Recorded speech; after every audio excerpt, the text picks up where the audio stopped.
Hey there, everyone. We are live. So, welcome back to the channel. Tonight, we're going to be working on some fantasy scenery from the Season 2 of Games Workshop's Warcry Heart of Ghur set. So we got some creepy trees and barricades that we're going to be working on. So project updates. So if anybody's been following over on Instagram, if you're not, make sure you do. It's at JTS4Gaming. I've posted up some pictures of the scattered terrain that's already done from this set. Really quick, easy paint jobs, super quick to get everything done and on the table. Also, the new coal gears for heavy gear. The first wave of those, I've gone ahead and got those all completely done and got some pictures posted. And then my first two warbands for Warcry are also done, and I've got some pictures of those over on Instagram, so make sure you check those out. But before we get into painting today, I did want to talk about some of the hobby news that has come out since Adepticon. So, the very first thing I'm going to do is switch it over to my monitor and talk about the Battletech Kickstarter. Give me a second.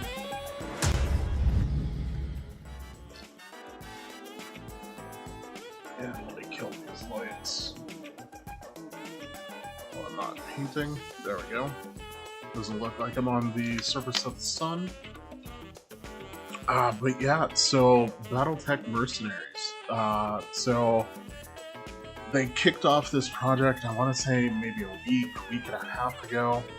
They're already just shattering their last Kickstarter. They're almost ready to break through 5 mil with 18,000 backers. Like, that is absolutely incredible.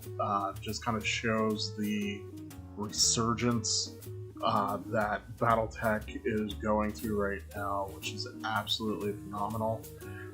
They have varying pledge levels, ranging from $15, where you can get some short stories and some little trinkets, all the way up to, they have a $5,000 pledge, I believe. Yeah, this big Kappa thing, where you get a ton of the new stuff from this Kickstarter, and then you get every single release that they make for the next 2 years. Which you can see it's already gone, somebody's done it. It's absolutely insane. But let's kind of go through and see what they're doing. So these are all mainly focused around mercenaries, as it's aptly called, Battletech Mercenaries. So we're going to be adding some new mechs to the plastic miniature range, and we're also adding infantry and vehicles in plastic, which is pretty exciting for the game. Now, I'm personally, even though I love Battletech, I'm probably not going to buy into the Kickstarter, and I don't want to bias anyone.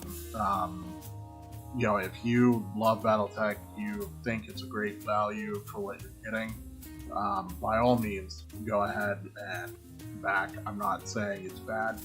I've actually got plastic minis from the last campaign that they did, the Clan Invasion campaign. When those hit retail, I picked up a couple of boxes.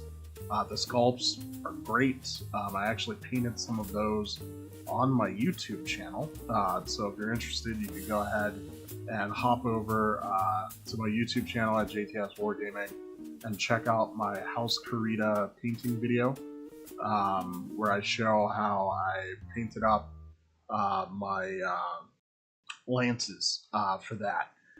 But yeah, so nothing against the minis. The minis are great. It's just, I personally don't feel like they're providing enough value in the lower pledge levels.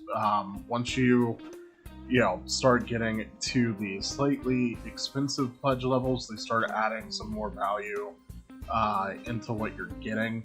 But you also have to keep in mind that, this stuff's not going to be delivered for a year, and it's kind of a lot of money to just kick out right now. So that's my own personal choice, but a lot of the stuff that they have on offer here is really, really cool.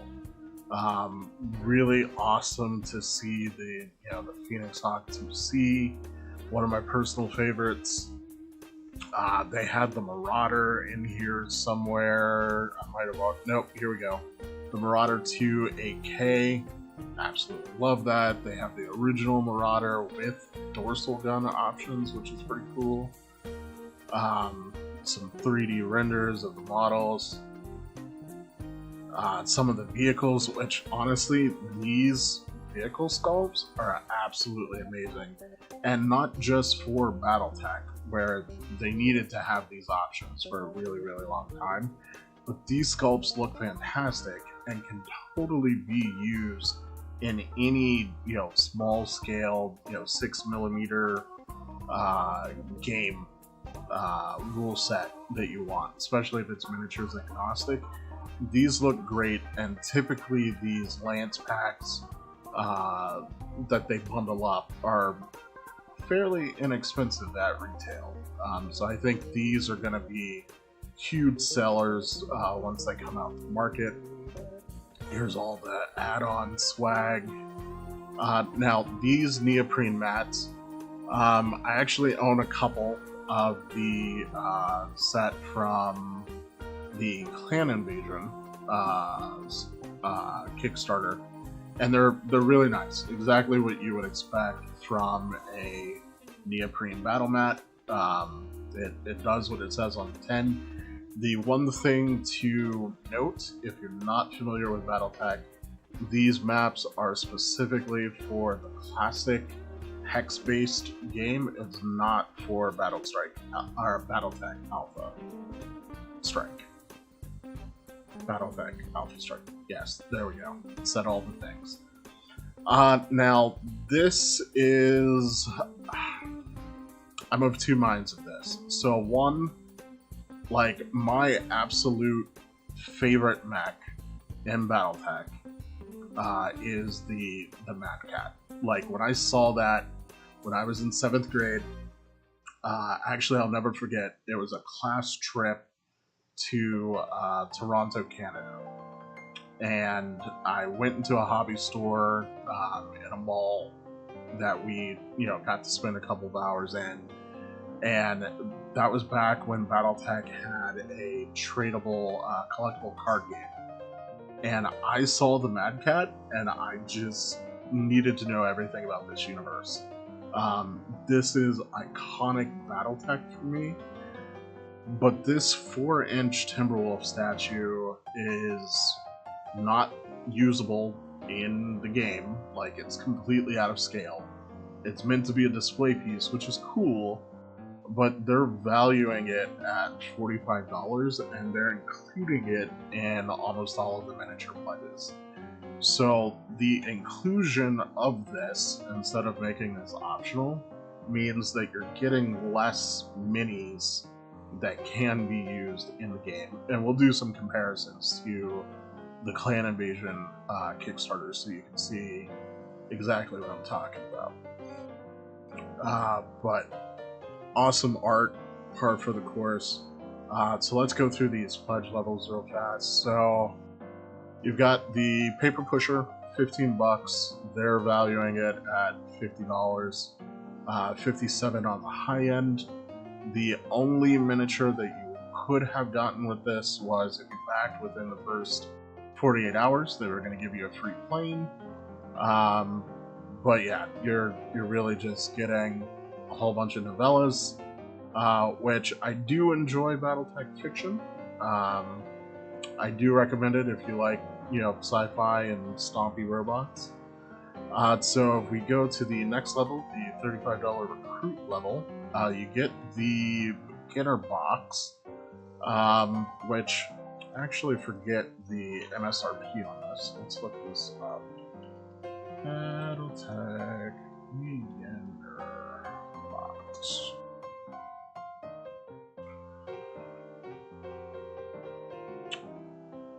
Okay, so 35 bucks on Amazon right now, and it's the $35 pledge level. So if you just wanted a taster of the game, this actually is not a bad deal. You're paying what you would pay at retail, and you get a bunch of cool extras to kind of immerse you in the lore. You get this free salvage box, which is just a free extra mech. So that's not bad if you wanted to, just kind of see what everything was about. I will say though that you could take that same $35 and you can immediately go buy this in a store right now. It's available. Now you're not going to get all the extra novellas and stuff, but you could get playing the game literally today instead of waiting a year. So keep that in mind. Now the $80 level is where you really start to hone in on the stuff for this Kickstarter. So you're going to get the new Battletech Mercenaries box, which I forget how many minis are supposed to be in this. Looks like 1, 2, 3, 4, 5, 6, 7, 8, 9, 10, 11, 12, because I think you get a Timberwolf in here as well as the giant statue. So 12 minis, 80 bucks. If you backed within the first 48 hours, which is over by now, you would have gotten the free aerospace fighter. You do get 2 of the salvage boxes, so you're going to get an extra 2 mechs. And then, actually, I think that's it for this one. Now, compared to with Clan Invasion,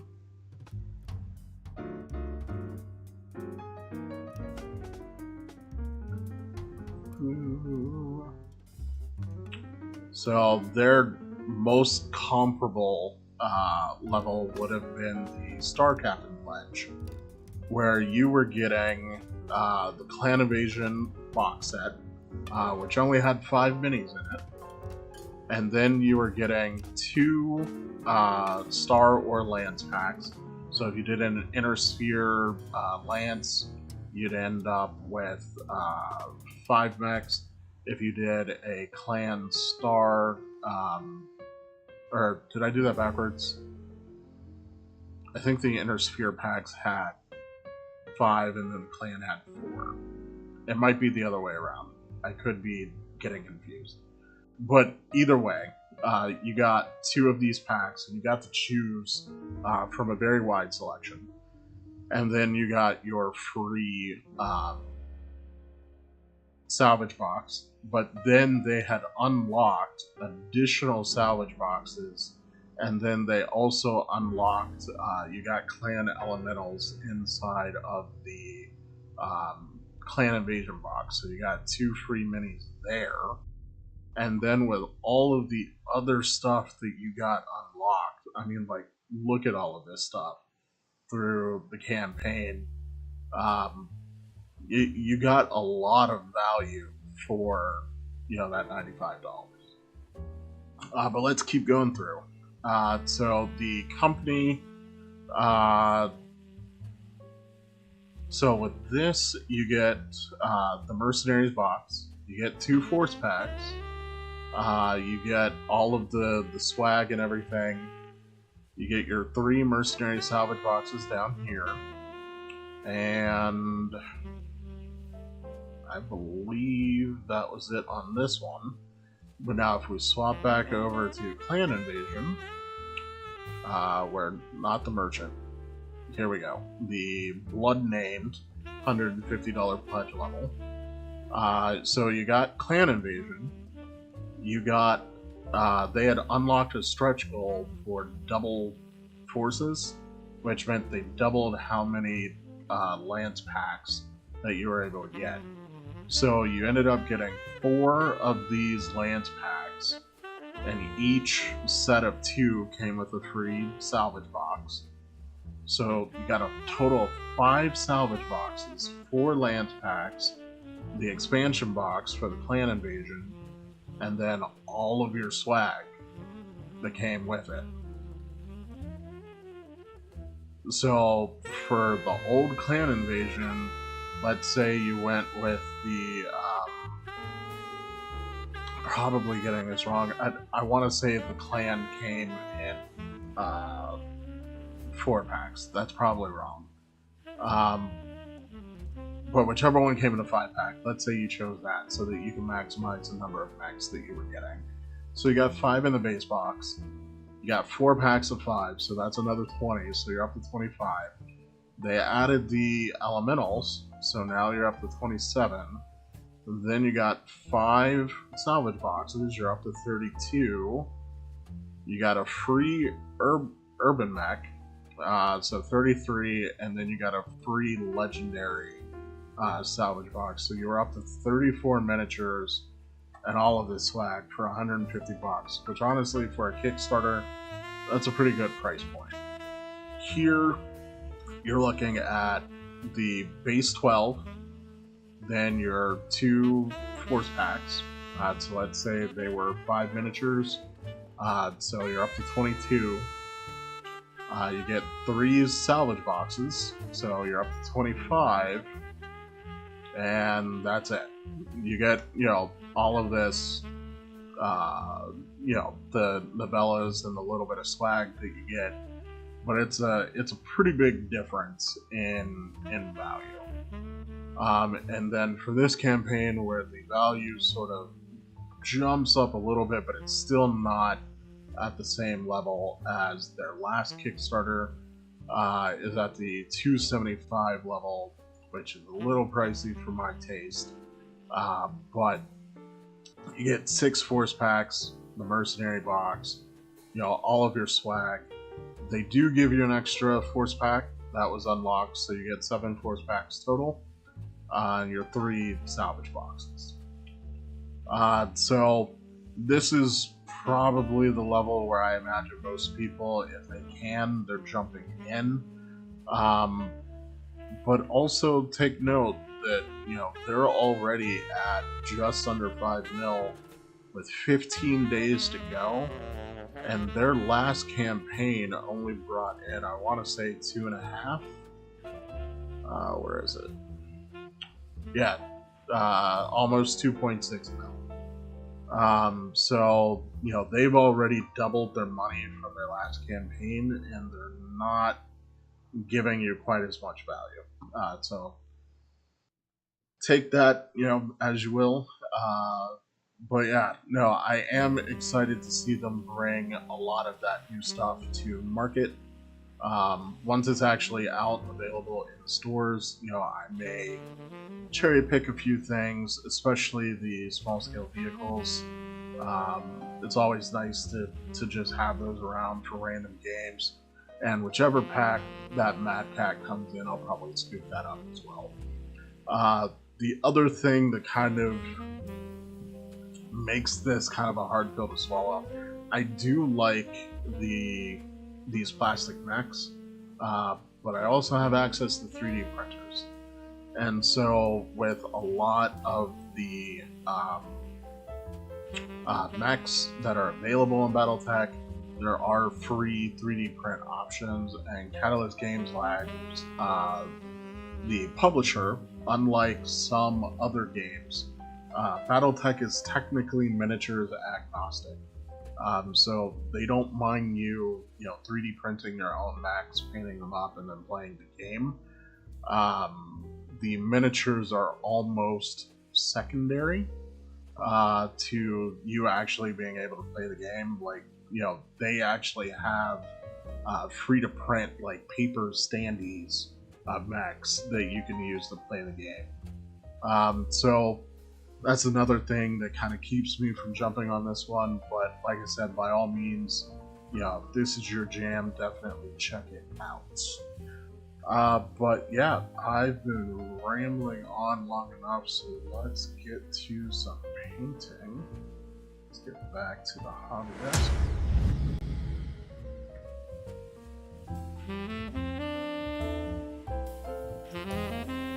Turn the lights back on.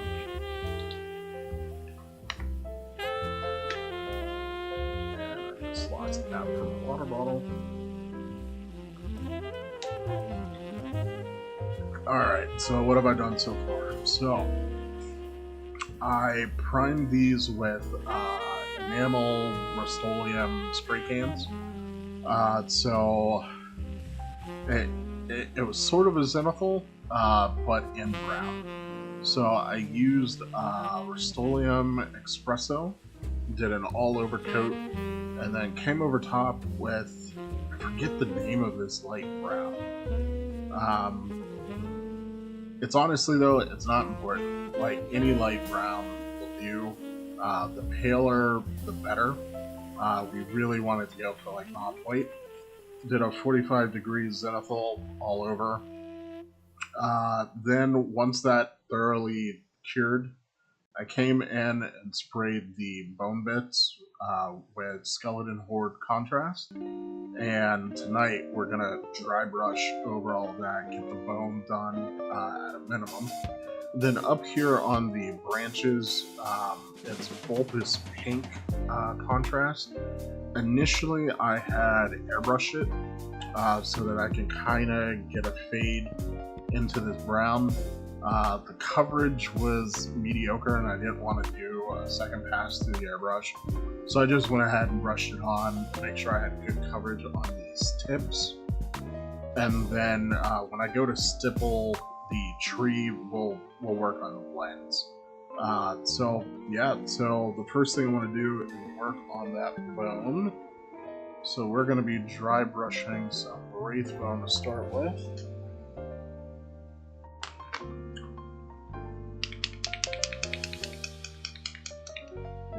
Pot the old shake. And now, so all the rage for the past couple of years with dry brushing has been to use what's called a textured palette, which lots of companies will sell them to you. Artist's Opus actually makes a really cool line of them that you customize them and do all sorts of things. And what I kind of inadvertently discovered were these cheap little, $1 palettes. If you don't wash them and take care of them, the dried paint creates texture. And now I have a super ghetto texture palette. If you wanted to purposely turn one of these into a texture palette, you could totally glue some sand onto this, or just lay down some technical paint, as a first layer and kind of let that cure. But it does the same thing, and it's $1. So load up the brush, just get that off. Still very wet.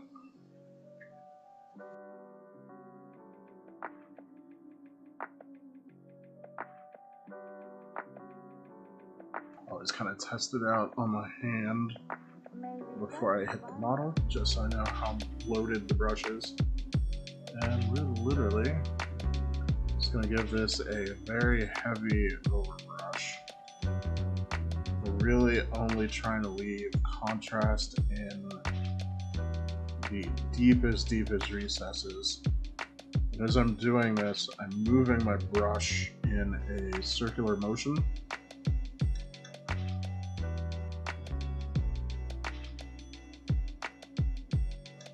Almost kind of scrubbing the paint into the model.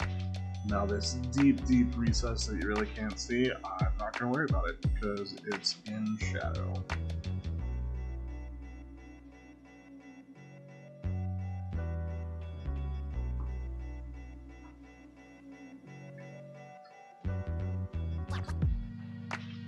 And so now the whole point of the texture palette thing is just to help make your dry brushing a little bit smoother. If you just wipe the paint off on a paper towel, you lose all of the moisture. And even though the technique is called dry brushing, you do need a little bit of moisture in the paint in order to get smooth coverage where the paint does pick up.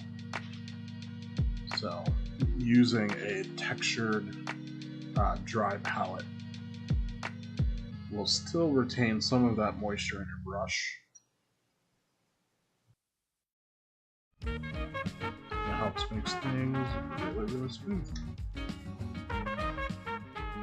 So, nice and quick.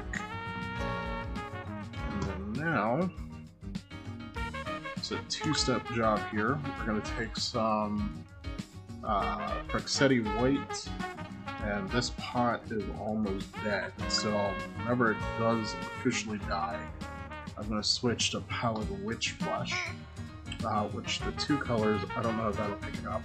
They are subtly different, but it's still paler than the Rathbone, so it'll work for a highlight. So we'll brush, just put that in.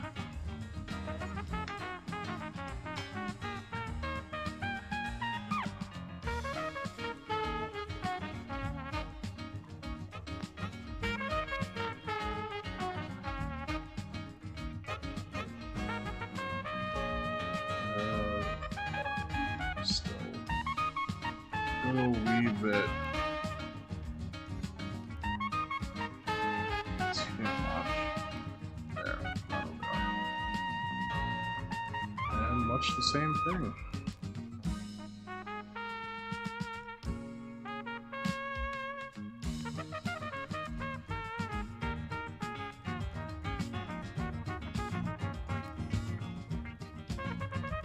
And so doing this at this stage, because this is a little messy, I'm using a fairly good sized brush.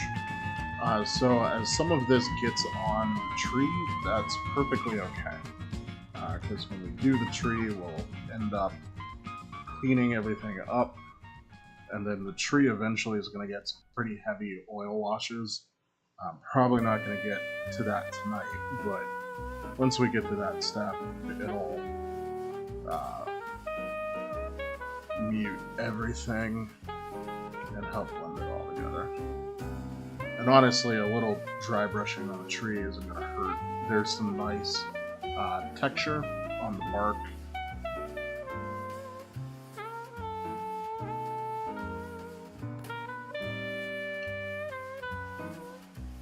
And there we go. That's one done, and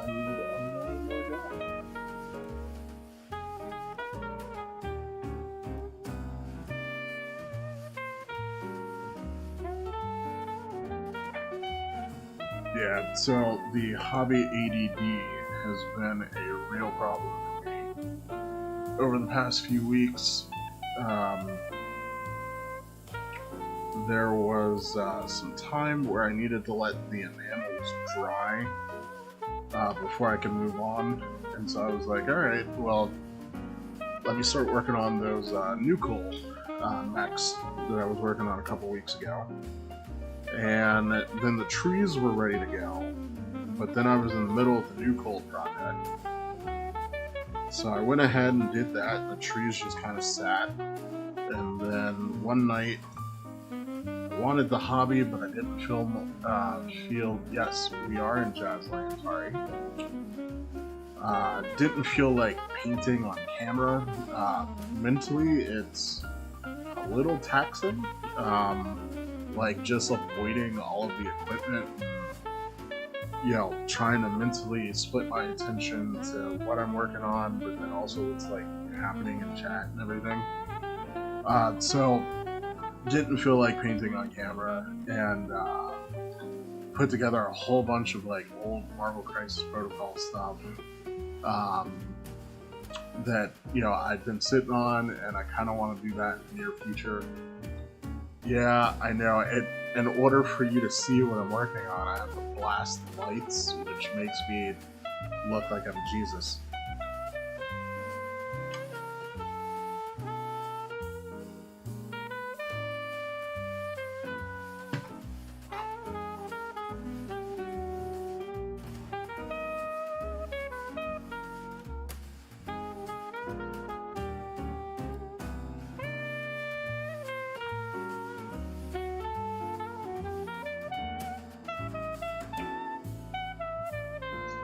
What was I saying? Oh yeah, so hobby ADD. I at one point had like 5 projects going on. Excuse me, all at once, and Tari actually had to yell at me. Wow,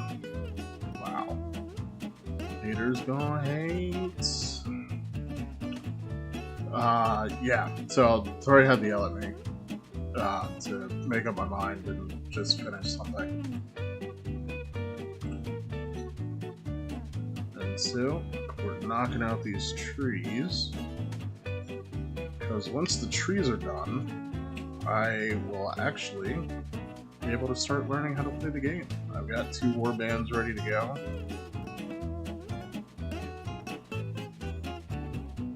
Which is super exciting. I've always wanted to give Warcry a shot ever since it first came out.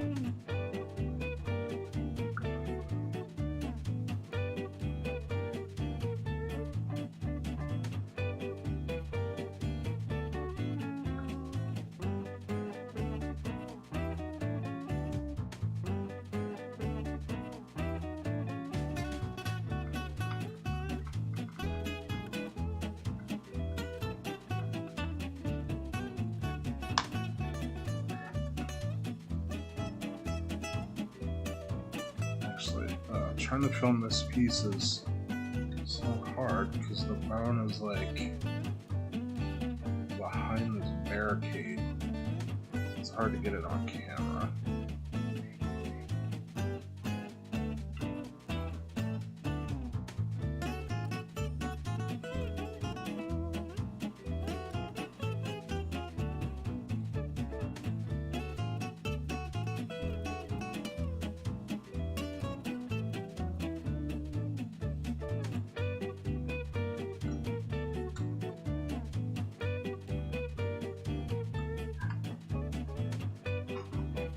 So there are lots of different ways to paint well. This is sort of the super common way to do it, which is to use warm off-whites and kind of work up from a brown, which is the skeleton horde. But you can use cool whites as well, which looks pretty cool. You can also do like really like dirty aged bone.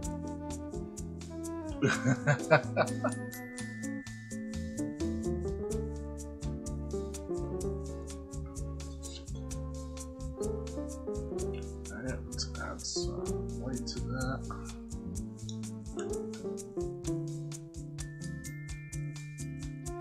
Hey there, mostly gluten.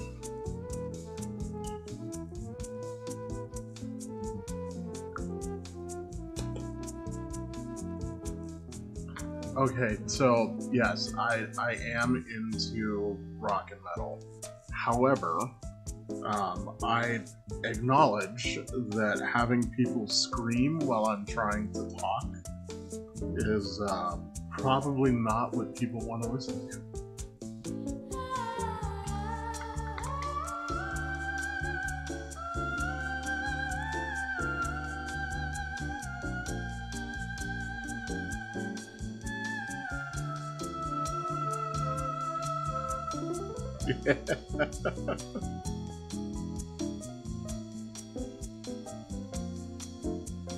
So now I will say we're not locked into jazz, so I can switch it to like EDM They have some playlists based on games, so there's like a Call of Duty one. If you want to watch like me paint to epic orchestral music.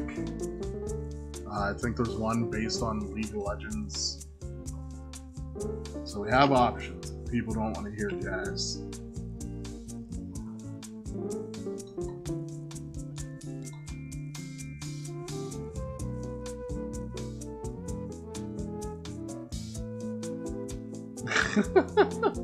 Okay, alright. We're gonna get some new music going. I figured I'd try something.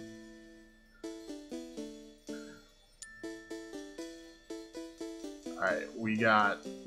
Y'all want Suspenseful? They got a playlist called Suspenseful. They have Lo-Fi. I can do Lo-Fi. Let's try Lo-Fi. Let's see what that looks like.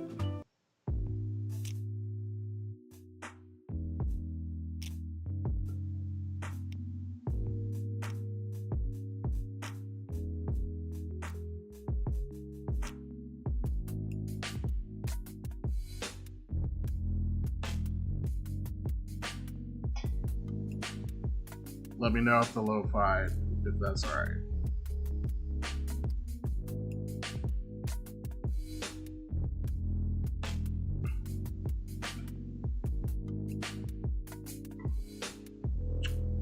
So funny that you say that, Tari. They can absolutely attack you. So the setting of where exactly? No, like literally. So the area where this season of Warcry is set. So there were some space lizards, right? And their spaceship had terraforming technology on board. So they crash in this forest, and they like all die. Their terraforming technology part of the ship, though, still worked.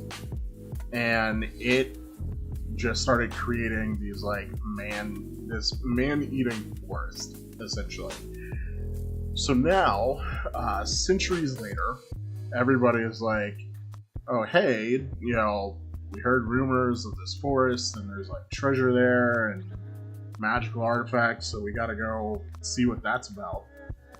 And so everybody from all of the different armies kind of send scouts into this forest, and they find out that the legends of it being a man-eating forest is absolutely 100% true, and they find that out because the trees start killing people.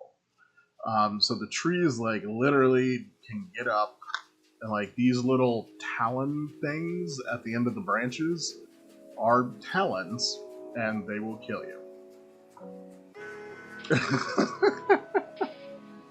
I do not know if the space lizards had seatbelts,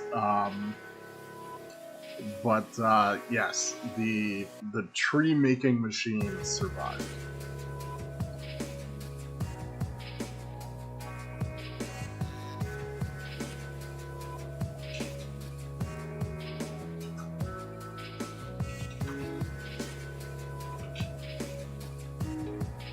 Lizards, who are also wizards. So both.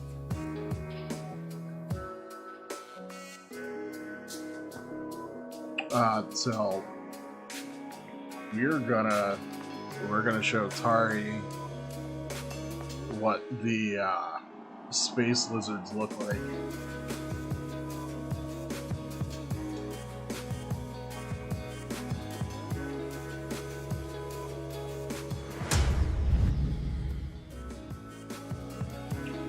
Alright, so good old Games Workshop website. Order and Sarah.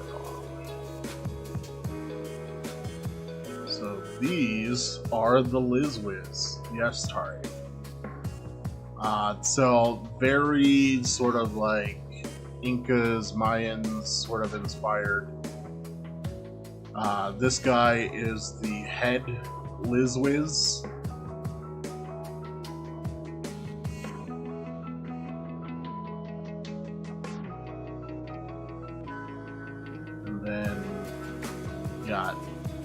Liz Whizzes riding on pterodactyls or stegodons,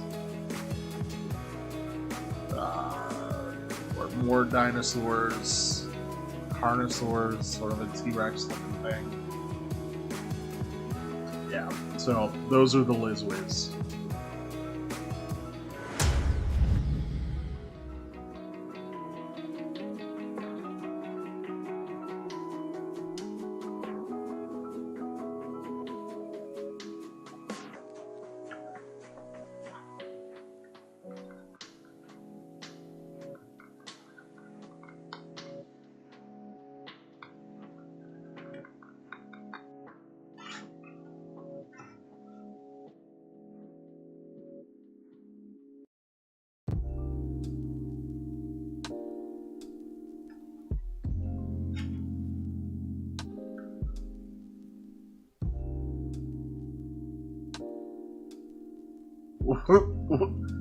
What in the world were you trying to say?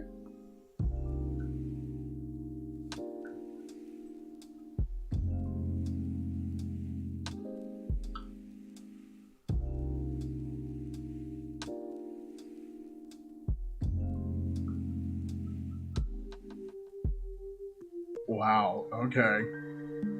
There's a very fine line between Harry Potter and racism, apparently.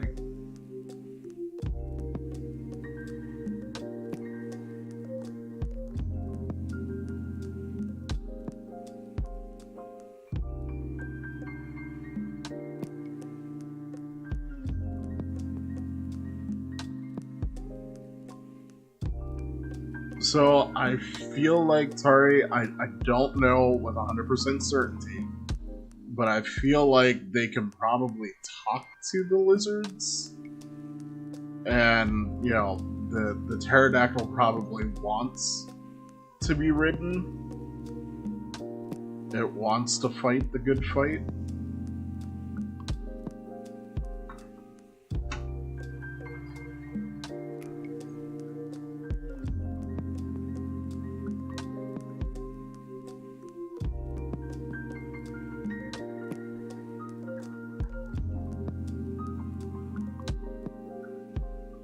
I mean, so, Tori, if anybody could actually be considered the good guys in Age of Sigmar, it's actually probably the Lizwiz. Like, they solely exist to fight chaos. Like, that's literally all they do. They stay out of everybody else's business, and they just fight chaos.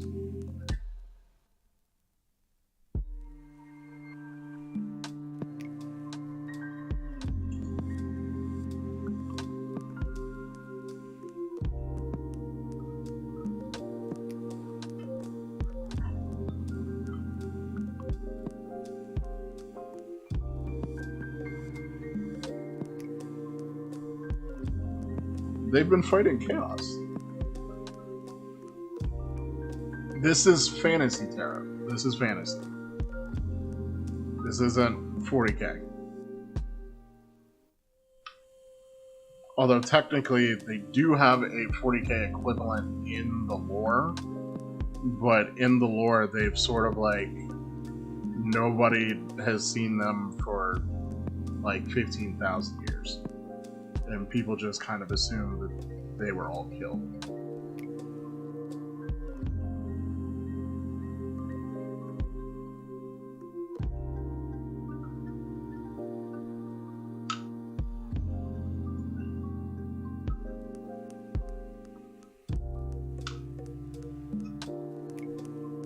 Oh my god.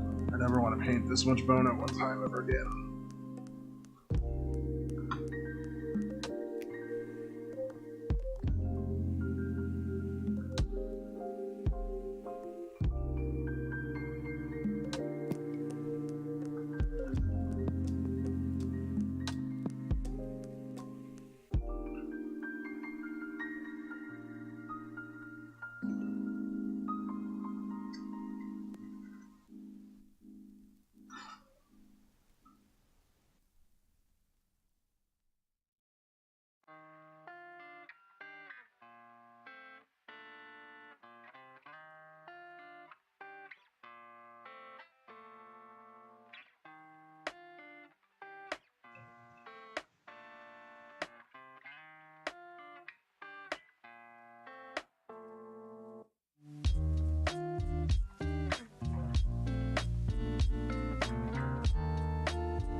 Terminators survive a tree?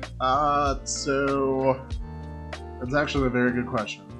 I would posit that it could probably go either way. Also kind of depends on what the Terminator's armed with.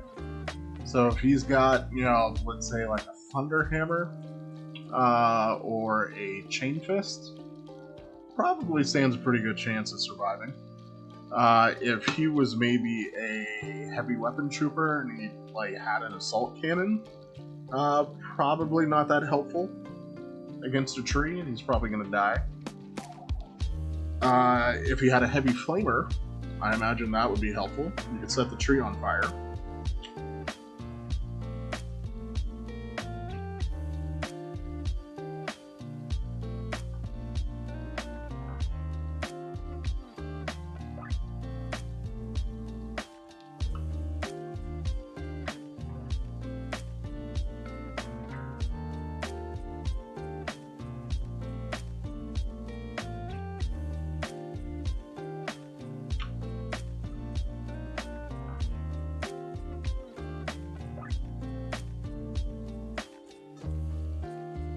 My god, this is like so much bone for one piece of terrain.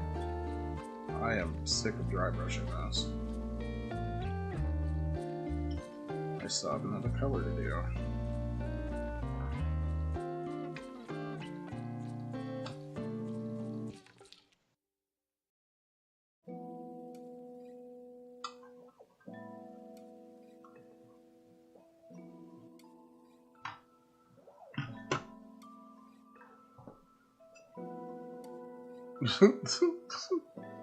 No worries.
The other thing that's kind of screwing me up is I had to move my table cam because these things are so huge, and I didn't want to hit the camera.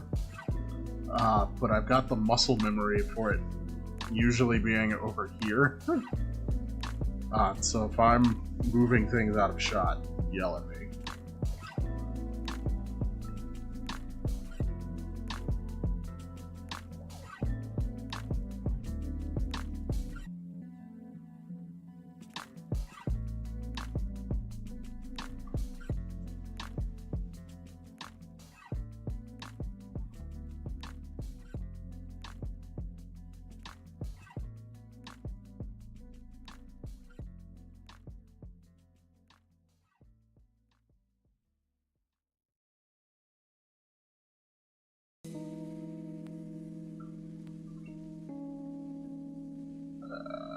That's just gonna have to be good, because I'm sick of dry brushing this.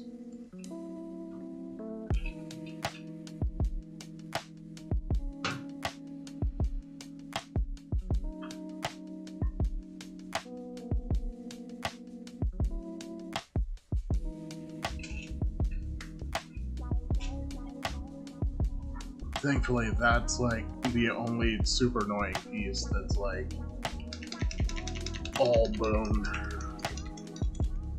We're back to the easy stuff.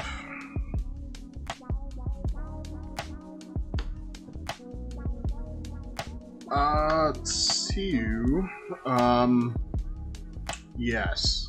That would be an accurate statement. And I think the thing that makes it that is that I don't just do one game. I dabble in a lot of different ones. However, like, this is all stuff that, like, I've accumulated, like, God, over like 20 years. So some of the stuff that, you know, you'll see me paint is actually stuff from my backlog that, like, I'm just now getting to.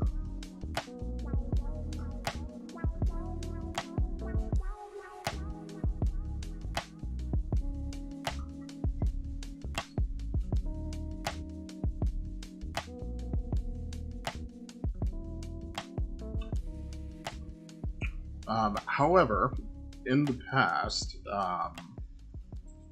before adulting became, a full-time endeavor, I did dabble in guitars, which that was not cheap. I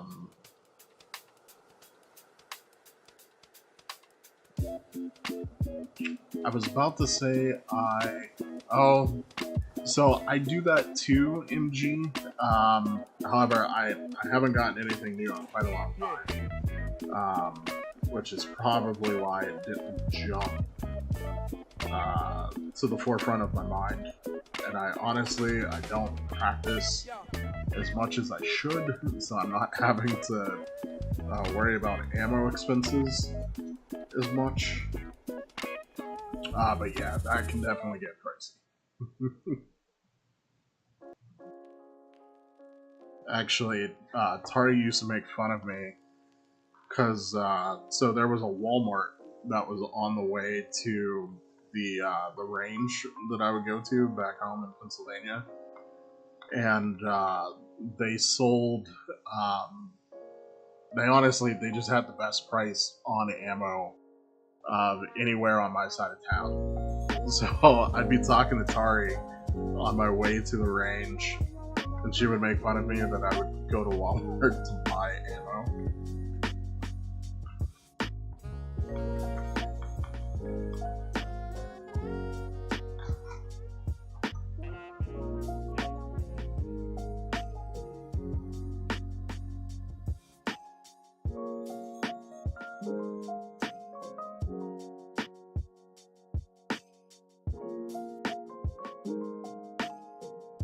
Yeah, but God, that can definitely get pricey. I think the most I ever dropped.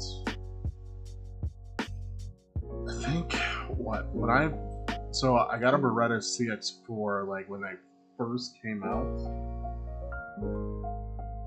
and if I'm remembering correctly, I think I paid like $1,200. But then, like, there was other stuff that I saw that I was like, ooh, I really, really want that. But like, I just could not justify the cost.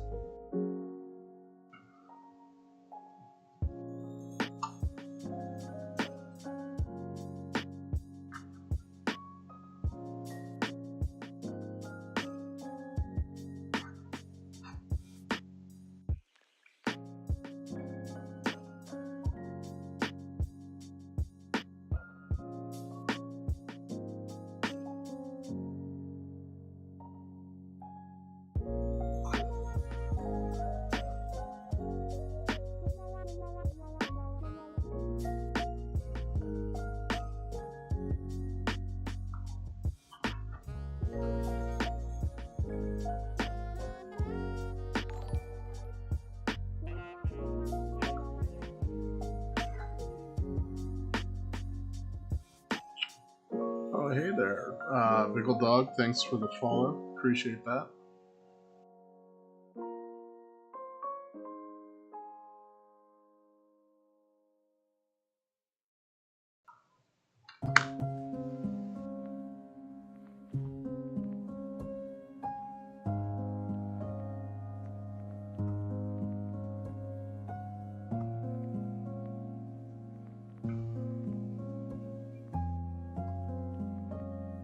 Yeah, so no, this is definitely the most expensive. Although Tari wants to, I used to snowboard when I was a kid. Tari wants to get back into the whole mountain thing, so that'll actually end up probably taking more of my budget if she's serious.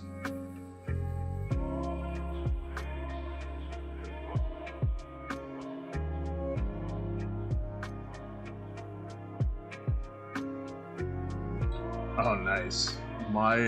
So I have a 1911 as well. It's a Taurus though, and I think I only paid like maybe $550 for it.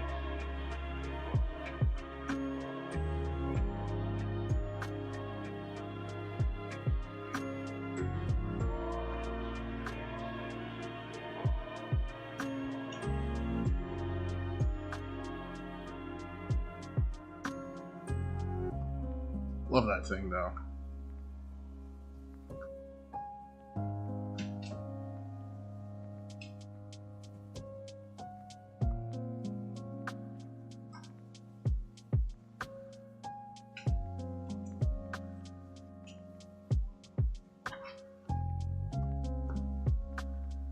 I forget what the civilian version of the P90 was called. But I really wanted to get that, and I just could not justify the cost. Oh, oh, Jesus! What in the world is that? I have no idea what you're talking about. Let me look up a picture real fast.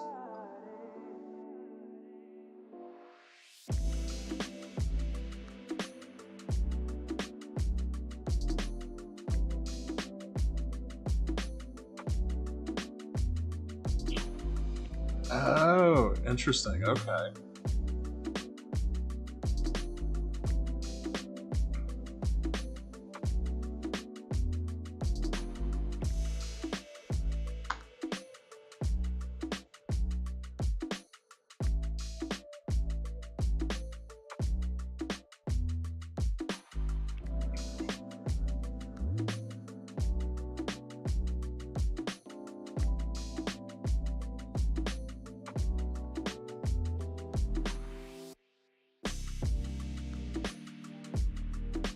Now, do you do any hunting or just target shooting?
Yeah, same here. I had a friend back home in Pennsylvania who would do turkey hunting and deer hunting. And he was going to take me turkey hunting and kind of show me the ropes and everything. And then, like, a week before we were going to go, I ended up getting a job out in Oregon and had to move, like, literally the entire way across the country. So I've yet to go hunting. But yeah, my dad and my brother, we'd always go target shooting when I was younger. And I try to keep it up when I can.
So they were kind of. So initially there was it was almost sort of like a hybrid RPG board game kind of thing. And when they made that, they had sort of the beginnings of the lore. And then as they released, subsequent games, they sort of like started expanding on what was there and kind of refining it. So that by the time you got to 3rd edition of Warhammer 40k, which is when I started playing, that was sort of like the starting point of the solidified like lore that we have now. There was stuff from before that has since like been expanded and is like still canon, but there was a lot of it that also got thrown away. So yeah, it kind of started out as like a weird sort of hybrid RPG board game.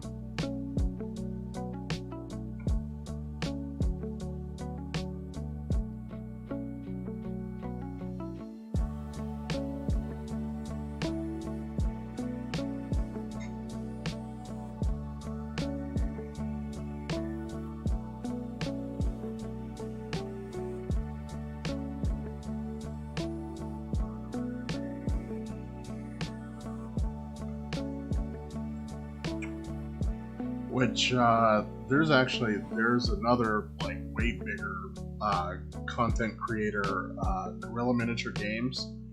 If you look up, the game is called Rogue Trader on their website. He actually like has the old rule sets and will occasionally like play games on camera. If you're ever interested and curious, kind of what that all looked like. But it was pretty cool.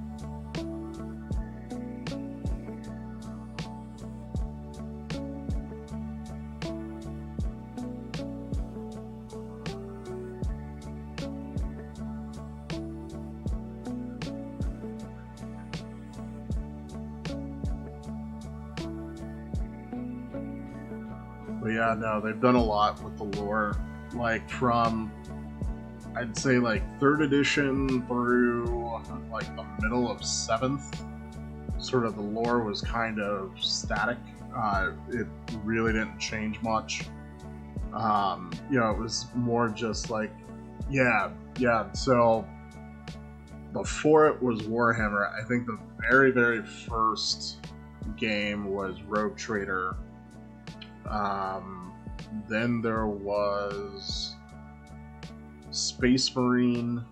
They had Titanicus. Then I think Rogue Trader had a 2nd edition.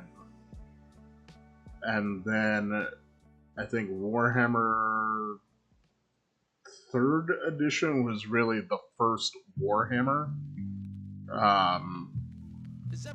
product. Stick around. We're just warming up, baby. But Rogue Trader has more of the sort of RPG elements.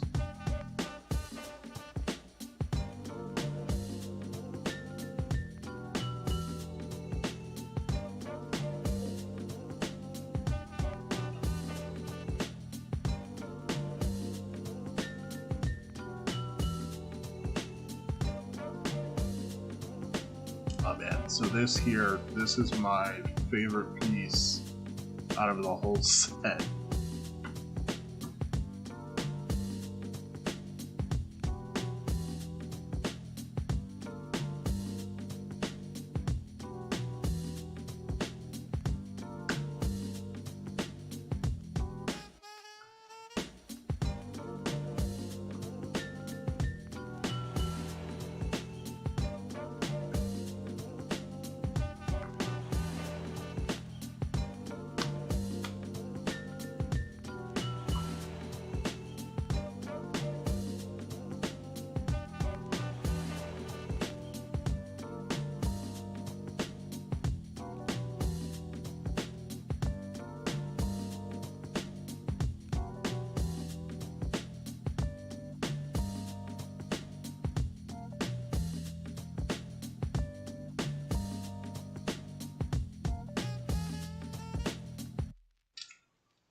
Oh, sorry.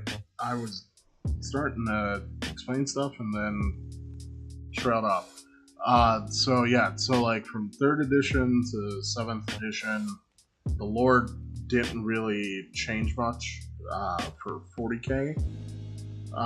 But around, I would say, like fifth edition, maybe sixth, they started a novel series that was looking at sort of the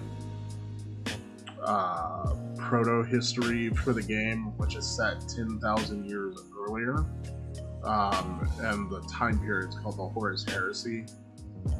So, like, humanity was starting to go into a golden age, and then Civil War screwed it all up.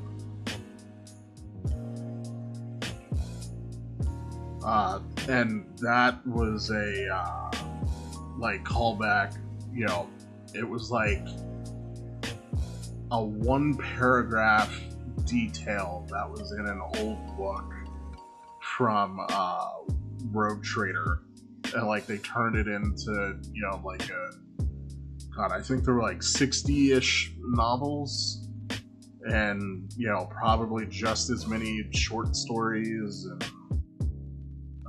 they've made multiple games in the setting now. So like Titanicus, there's Warhammer the Horus Heresy, which people will call 30k, which is super cool. If you're into Space Marines, it's like all Space Marines.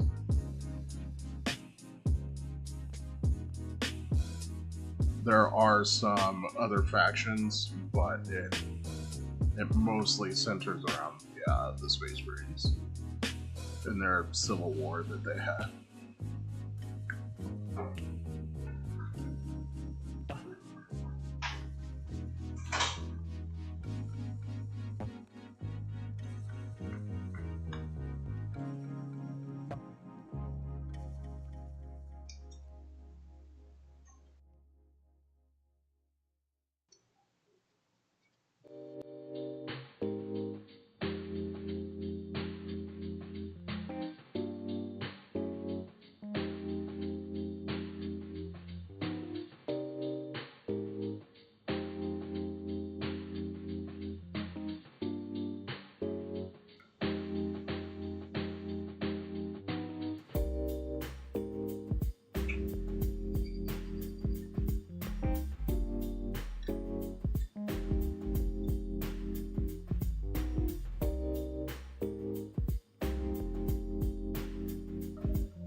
Oh, nice. Yeah.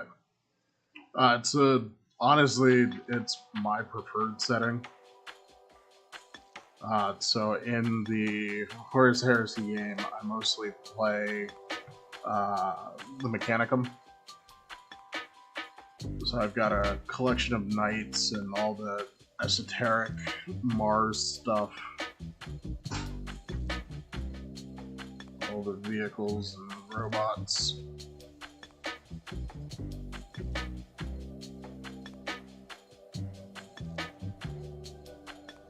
But yeah, as far as the lore goes, it's my preferred setting.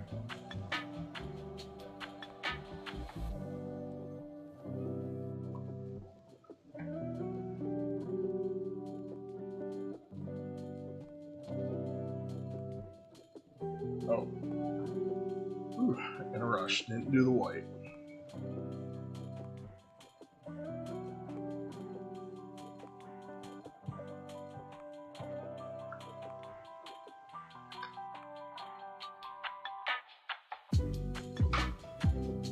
So there are rumors that they're going to bring back Epic, which was their small-scale version of Warhammer, possibly this year.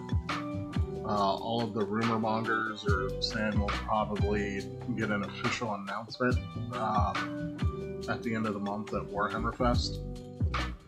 But if they bring that back, that'll be awesome. Because with it being, 6 to 8 millimeter scale, like you can get so many more models on the table and have like these super huge, sort of climactic battles, which are a lot of fun.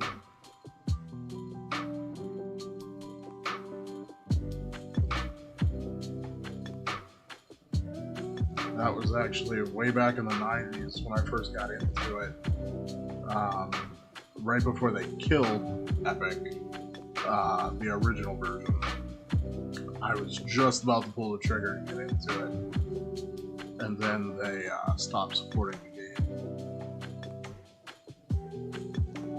That was always the way I wanted to play at 40K.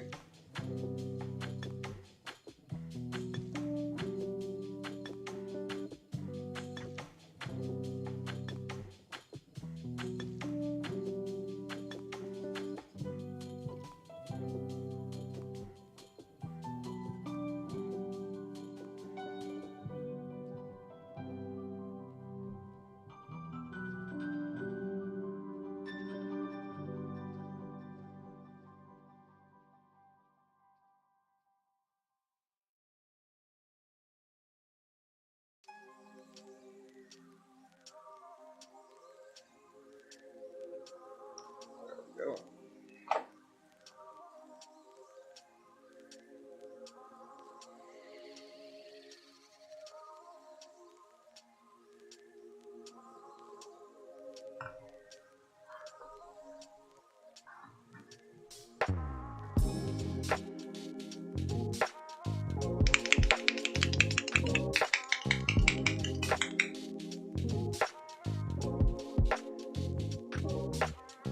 So, Gluten, did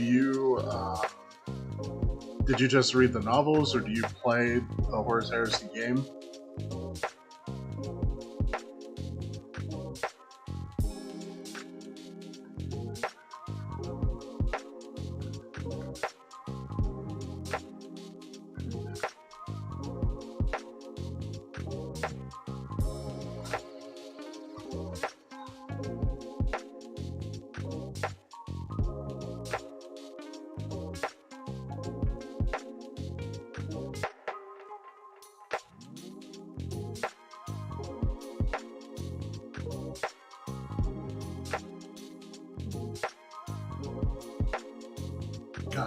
Gotcha.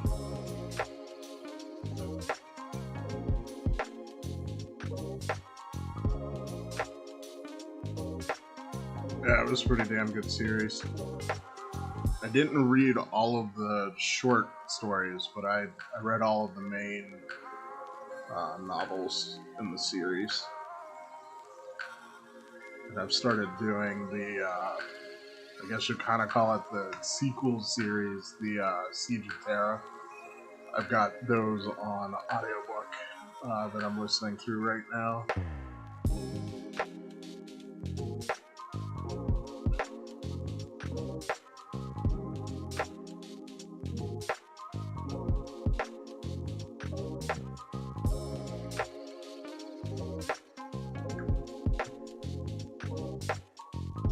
Yeah, I thoroughly enjoyed them though.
Oh, absolutely.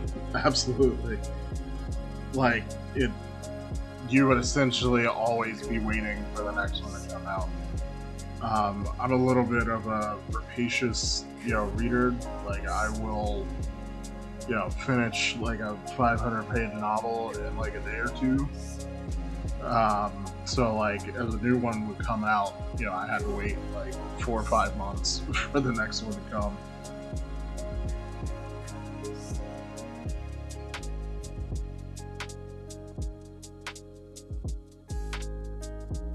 Yeah, trying to power through all of them right now, that would be a tall order. Even as fast as I read, I can't imagine finding the time to read like 60 novels.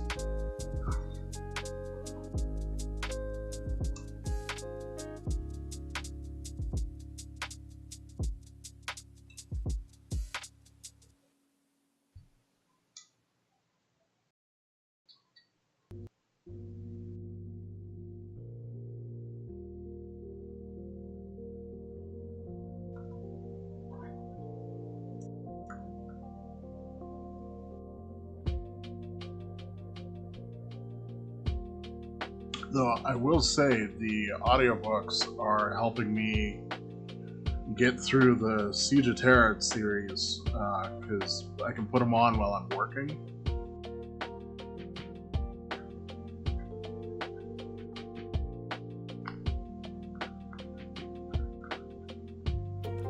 So that has been a little bit of a godsend.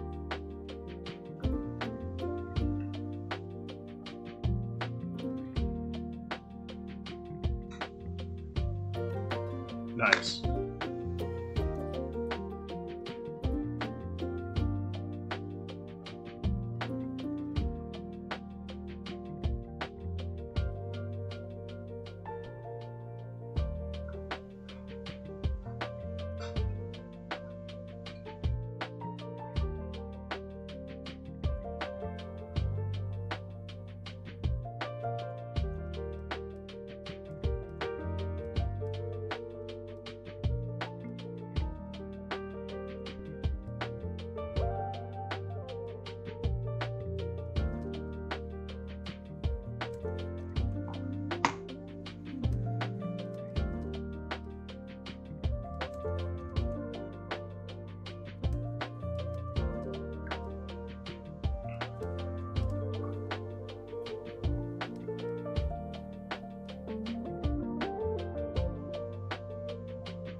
Oh, cool.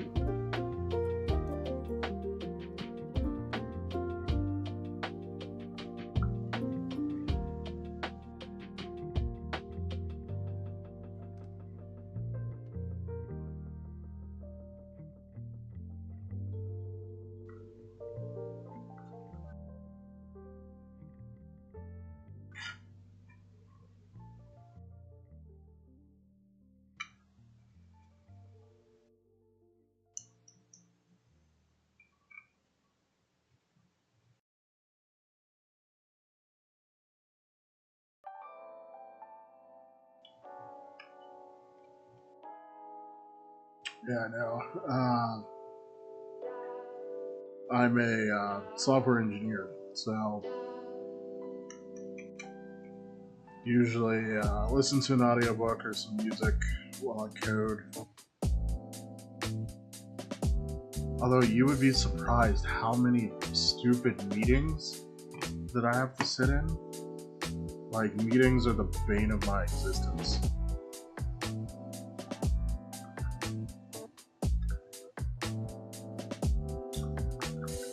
I literally became a programmer specifically because I didn't want to talk to people.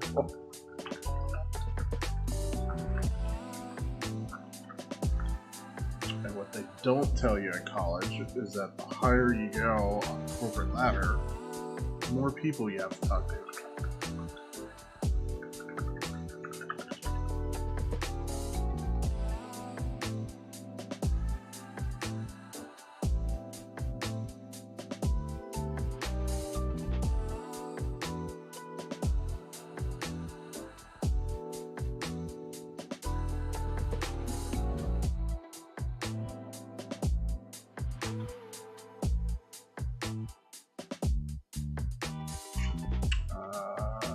Was this done?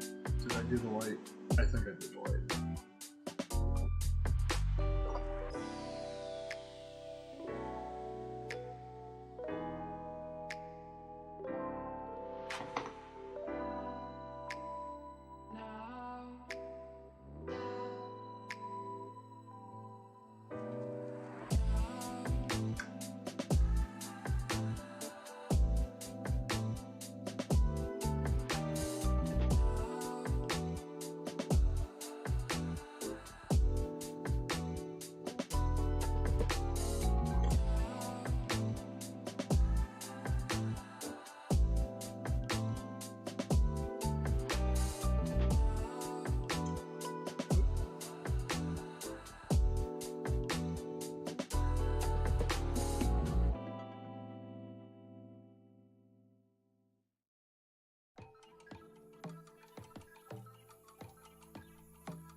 I just remembered some of these models had, like, dead sacrifices that I forgot to dry brush.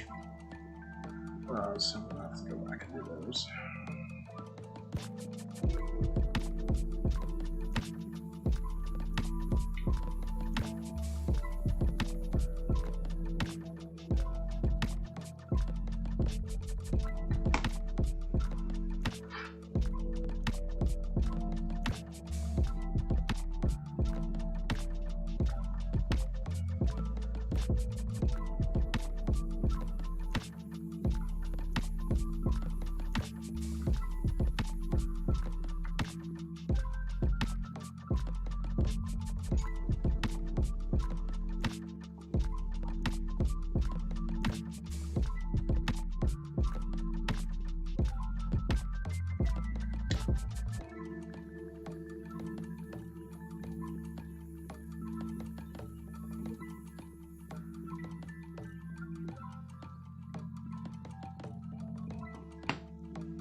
Oh, that mistake was easily rectified. Alright, 2 more trees to do the bone. Then we get to do the fun stuff.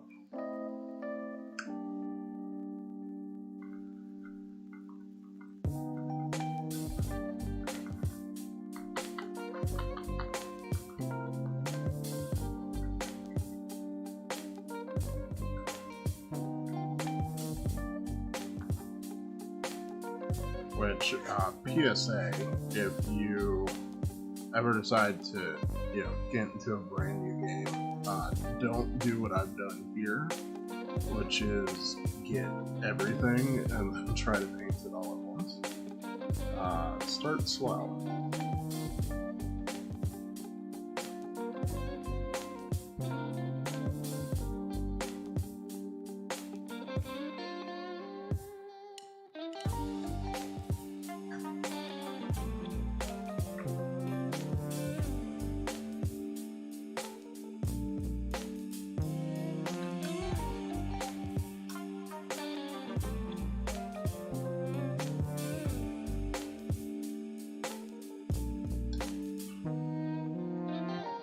Trying to slog through a massive project like this can be a little draining.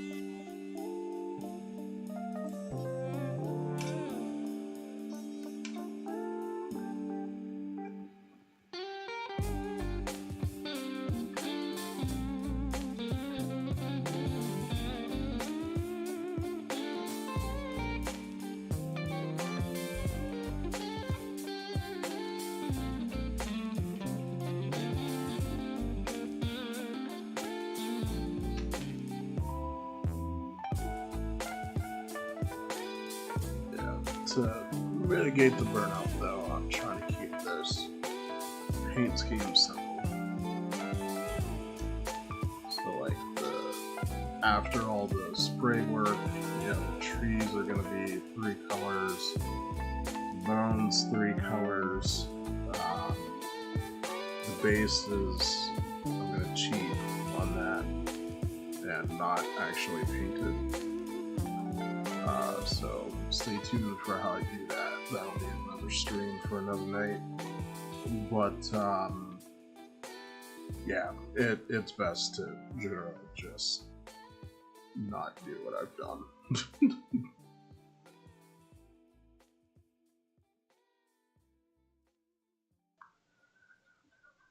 Even with the cutting corners and cheating and using, speed painting techniques, like, this is still a little bit of a slog.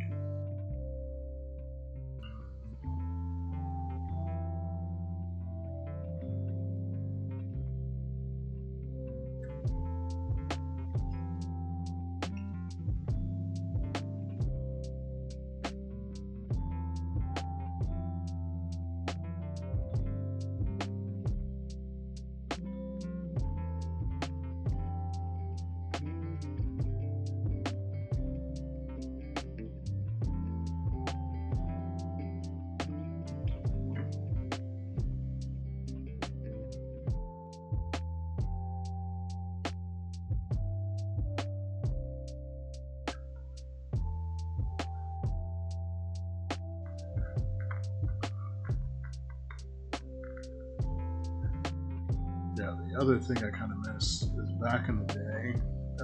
So I started doing this when I was in high school, and so there was what, maybe 5 of us. Oh, hey, yeah, nice talking to you, man. Have a good night. There was maybe 5 of us together, and we would kind of tag team things. So I had free labor back then.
Alright, bone bits done.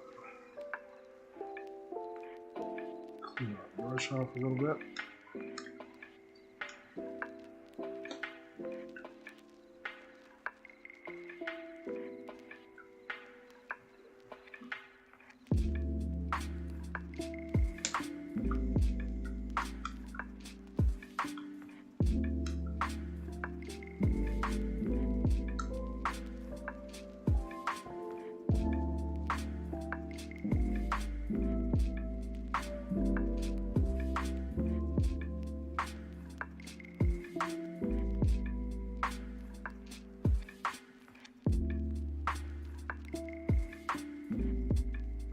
And on to the fun bit. So, what we're going to do now is start on finishing the base coats on the trees.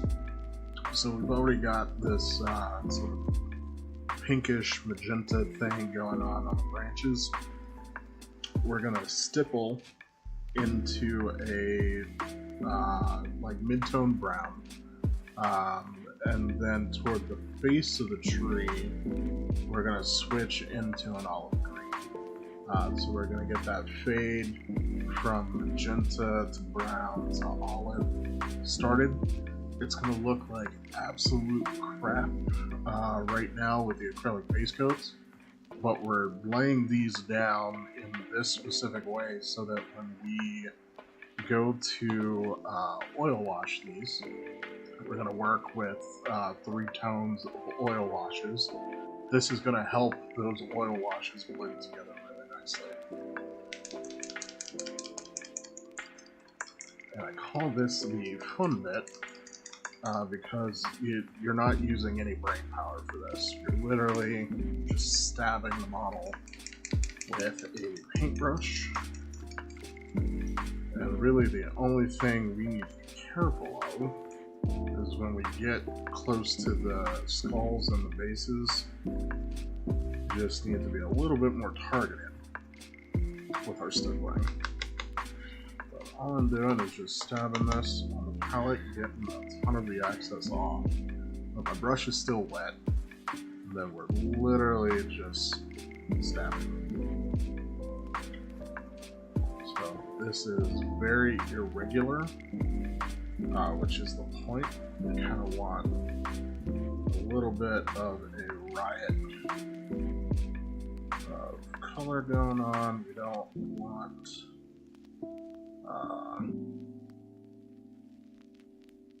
things to be too solid because nature tends not to work that way. So we got some of that espresso brown underneath, we got some of this light brown showing through, we got magenta, we got this kind of mid-tone brown. Everything's visible.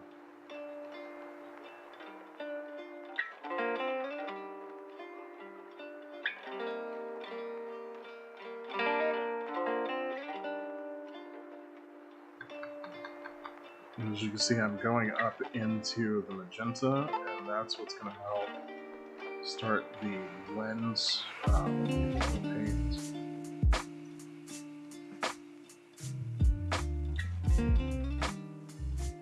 I want to come fairly far down, like this. Now we're going to switch over to our Death World Forest, which is our olive tone.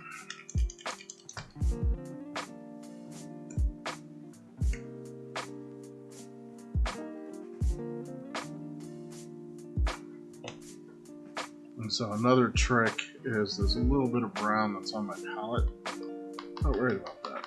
I actually kind of want these to mix a little bit right on the brush. And now carefully, when we get down near the bone, I introduce this green. Now, if we do get a little on the bone, that's okay. You know, it's been sitting there for a while, so, you know, some greenery, probably like moss or whatever, would have started growing.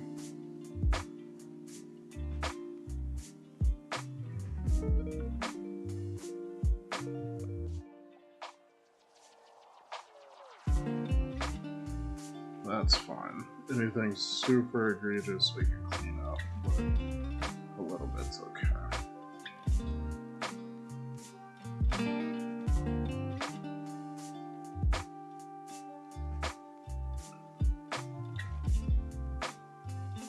And just like we took the light brown into the purple, we want to take this green up into the light brown to help facilitate the blends.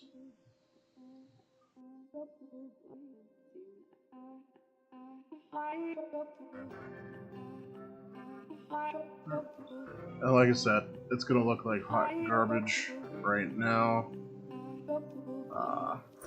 but once we start laying down those oil washes, it'll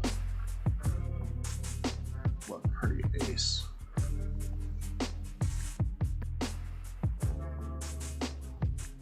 Also use this to cover up anywhere I had airbrush splatter.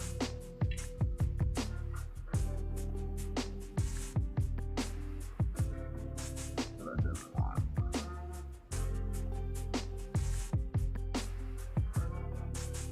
There.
So we've been going about 2 hours. I think I'll do this last stream, then we'll call it night. We'll pick up most likely tomorrow.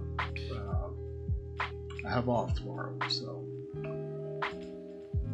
should be able to hop on stream and get these further along in the process.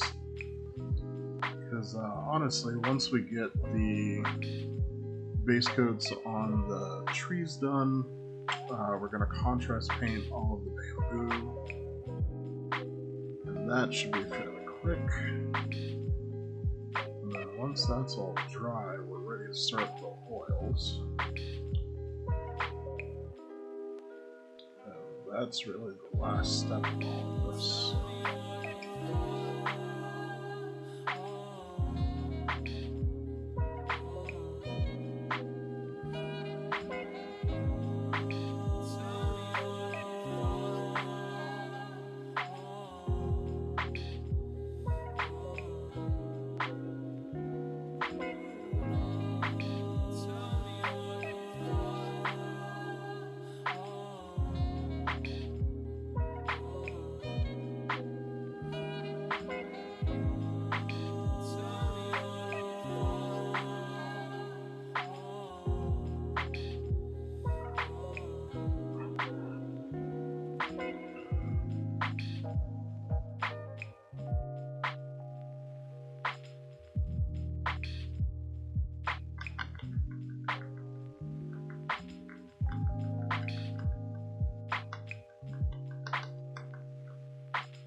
Alright, guys, I am gonna call it there. Thank you so much for watching. If you enjoy the content, you want to see more, make sure you give me a follow. You can also follow me on Instagram. That's where I post all my work in progress pictures on the nights that I'm not streaming. And then also on YouTube, where I do some pre-recorded content. I've started having Tari Tide do some reaction videos to some Warhammer content as well, and that's pretty to be entertaining. So yeah, thank you so much for joining. I will catch you all next time, and have a great night.